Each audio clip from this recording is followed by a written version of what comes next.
In today's video, I'm going to teach you how to create a campaign in Sprout Social.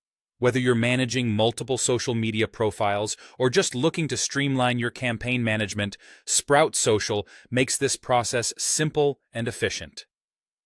Let's dive in and guide you through each step to ensure your campaign is set up just right. First, you'll want to navigate to the Campaigns section within Sprout Social. Start off by heading over to Publishing in the navigation menu. From there, drop down to Campaigns and select Active Campaigns. This is where all the magic happens, where you organize and oversee your various campaigns. Take a moment to familiarize yourself with this space if you're new to Sprout Social, as it'll be your hub for campaign activities. Now that you're in the Campaigns view, the next step is to create a new campaign.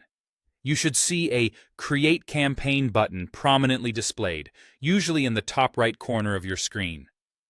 Go ahead and click that. This serves as the starting point for your campaign building journey. It's a straightforward process designed to help you customize your campaign to fit your needs.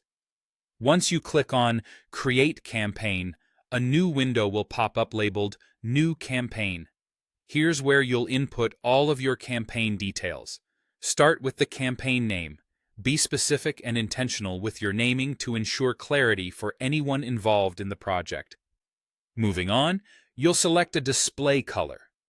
This is more important than it might seem at first glance.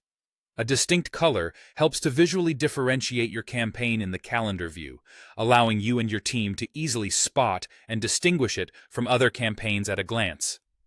After that, it's time to set the start and end date for your campaign.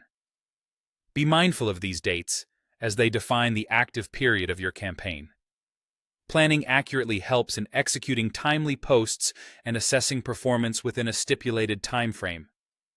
Next, you'll choose which groups within Sprout Social can access and use this campaign. These groups can be thought of as teams or collections of social profiles that have certain permissions.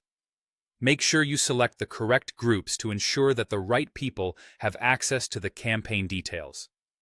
Finally, there's an area for a campaign brief. This is where you can include a description or creative brief, offering more context about what the campaign entails. It helps anyone tagging posts with this campaign to have a clear understanding of the campaign's purpose and goals. Once you're satisfied with all of the information entered, simply click on Save. With that, your campaign is set and ready to go.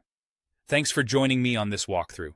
Now you're all set to manage and execute your campaigns in Sprout Social with ease. Have fun exploring more of what Sprout Social has to offer and see your social media strategy soar.